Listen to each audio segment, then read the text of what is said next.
കാലിക്കറ്റ് സർവകലാശാലയുടെ കീഴിലുള്ള Kozhikode government law കോളേജിൽ പുനർമൂല്യനിർണ്ണയത്തിൽ 4 മാർക്ക് 40 മാർക്കായി റീവാലുവേഷൻ. വല്ലാത്ത കൂട്ടല.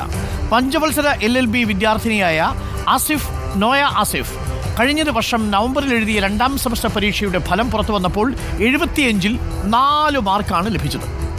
കുട്ടി റീവാലുവേഷന് പോയി പുറത്തു വന്നപ്പോൾ 4 മാർക്ക് 40 മാർക്കായി മാറുകയായിരുന്നു. നമ്മൾ റൈറ്റ് ചെയ്തതിൽ വന്നത് 4 മാർക്കാണ് 75 മാർക്കിൽ. അപ്പോൾ ഞാനത് USC മുഖേന യൂണിവേഴ്സിറ്റിക്ക് ചോദിച്ചപ്പോൾ അവർ പറഞ്ഞു റീവാലുവേഷൻ വഴി മാത്രമേ അത് എന്തെങ്കിലും ചെയ്യാൻ പറ്റുമെന്ന് പറഞ്ഞു. അപ്പോൾ ഞാൻ റീവാലുവേഷൻ കൊടുത്ത് റീവാലുവേഷൻ്റെ ഒപ്പം തന്നെ സ്ക്രൂട്ടിനിയും ഈ ആൻസർ ഷീറ്റിൻ്റെ ഒരു കോപ്പിക്കും വേണ്ടിയിട്ടാണ് ഞാൻ അപേക്ഷിച്ചത്. അപ്പം അത് അപേക്ഷിച്ചിട്ട് അതിൻ്റെ റിസൾട്ട് റീവാലുവേഷൻ വന്നത് മെയിലാണ്. മെയിൽ വന്നപ്പം എനിക്ക് 40 മാർക്കായി. അതും ഈ റിസൾട്ട് വന്നതിന് ശേഷമാണ് ഈ ആൻസർ ഷീറ്റിൻ്റെ കോപ്പി കിട്ടിയത്.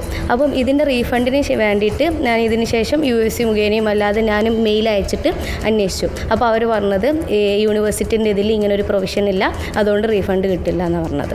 എന്നുവെച്ചാൽ 2-3 പ്രാവശ്യം ഇങ്ങനെ കൂടുതൽ മാർക്കാണെങ്കിൽ അവർ 2-3 ആൾക്കാരും ഇതിനെ വാല്യുവേറ്റ് ചെയ്യണം. അത് ഉറപ്പാന്ന് വരുത്താൻ വേണ്ടിയിട്ട് വാല്യുവേഷൻ ചെയ്തിട്ടുണ്ടാവും. ഇത് സംഭവിച്ചത് പറയുന്നത് ഈ ക്ലറിക്കൽ മിസ്റ്റേക്കാണ്. അവർ അപ്ലോഡ് ചെയ്യുന്നേരം കാരണം 4:40 ആയതുകൊണ്ട് തന്നെ അവരെ ഭാഗത്തുനിന്ന് വന്ന ക്ലറിക്കൽ മിസ്റ്റേക്കാണെന്നാണ് കരുതുന്നത്. അപ്പം അത് പറഞ്ഞിട്ടും അവരെന്താ റീഫണ്ട് ഇല്ല എന്നാണ് പറയുന്നത്. ഇപ്പം ഇത് 2019-20 ഓഡിറ്റ് റിപ്പോർട്ട്, 2020-21 ഓഡിറ്റ് റിപ്പോർട്ട്, ഈ ഓഡിറ്റ് റിപ്പോർട്ടുകളൊക്കെ പരിശോധിച്ചാൽ നമുക്കറിയാൻ കഴിയും റീവാലുവേഷൻ നടത്തുന്ന പ്രൊസീജിയർ, അതായത് പുനർമൂല്യനിർണ്ണയത്തിലും മൂല്യനിർണ്ണയത്തിലും വലിയ രീതിയിലുള്ള അപാകതകൾ യൂണിവേഴ്സിറ്റിക്കകത്ത് നടക്കുന്നുണ്ട് എന്ന് ഞങ്ങളെ കണ്ടെത്തലല്ല, സർവകലാശാല ഓഡിറ്റ് വിഭാഗവും ഗവൺമെൻറ് ഓഡിറ്റ് വിഭാഗവും കണ്ടെത്തിയ കണ്ടെത്തലുകളാണ് ഞാൻ നേരത്തെ കാണിച്ചത്. അതിൻ്റെ അടിസ്ഥാനത്തിൽ ഇതൊരു തുടർക്കഥയായി കൊണ്ടേയിരിക്കുകയാണ്. സാനിയോ മനോബി ചേരുന്നുണ്ട് കൂടുതൽ വിവരങ്ങളുമായി. സാനിയോ മനോബി, അത് അത്ഭുതകരമായ ഒരു പ്രതിഭാസമാണ്. 75-ൽ 4 മാർക്ക് കിട്ടുക, 4 പിന്നീട് 40 മാർക്കാവുക, ക്ലറിക്കൽ മിസ്റ്റേക്ക് എന്ന് പറയുക, റീഫണ്ട് അനുവദിക്കാതിരിക്കുക. എന്താണ് സംഭവിച്ചത് സാനിയോ മനോബി?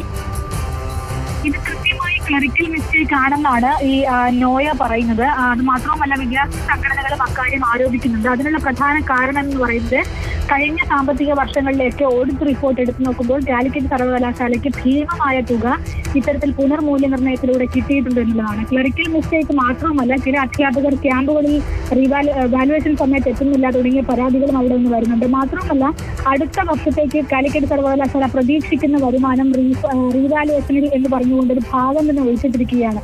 അതായത് അതൊരു എറർ പോയിന്റ് ആണ്. അങ്ങനെയാണെങ്കിൽ എങ്ങനെയാണ് അടുത്ത വർഷം ഇത്ര പണം കിട്ടണം എന്നുള്ള കണക്ക് എങ്ങനെയാണ് രേഖപ്പെടുത്തുക എന്നൊക്കെയാണ് വിദ്യാർത്ഥികൾ ചോദിക്കുന്നത്. ഏതായാലും നോയയുടെ കാര്യത്തിൽ 2023 റിസൾട്ട് 2024 വരുന്നു.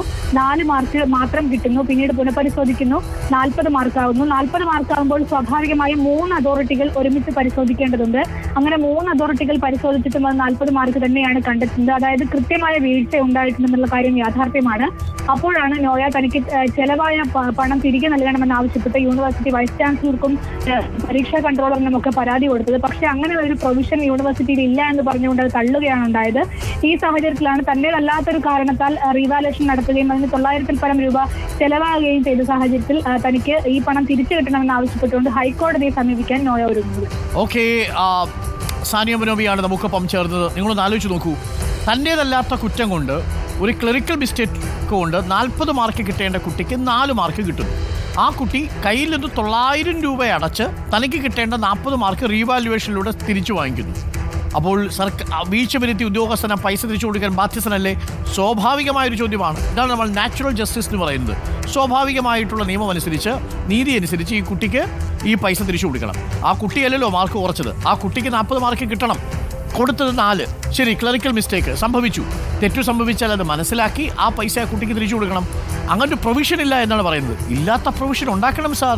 കാരണം തെറ്റുപറ്റിയാൽ ഈ ആരെയാണോ ഇരയാക്കപ്പെട്ടത് അവരുടെ ഭാഗത്ത് നിന്ന് അല്ലല്ലോ നിങ്ങൾ പണം ഈടാക്കേണ്ടത്. തീർച്ചയായിട്ടും അതിനൊരു പ്രൊവിഷൻ ഉണ്ടാവണം. എല്ലാ റീവാലുവേഷൻ കേന്ദ്രങ്ങളിലും ഇത് ശക്തമായിട്ടുണ്ടാവണം. മാത്രമല്ല, ആ മിസ്റ്റേക്ക് വരുത്തിയ ഉദ്യോഗസ്ഥനെ ഉടൻ തന്നെ ആ ചുമതലയിൽ നിന്ന് മാറ്റുകയും വേണം. അത് അധ്യാപകനാണെങ്കിൽ അധ്യാപകൻ, ക്ലറിക്കൽ സ്റ്റാഫ് ആണെങ്കിൽ ക്ലറിക്കൽ സ്റ്റാഫ്. അങ്ങനെ തന്നെയാണ് വേണ്ടത് എന്നാണ് നമ്മുടെ അഭിപ്രായം. സാനിയോ മനോബിയാണ് നമുക്കൊപ്പം ചേർന്നത്.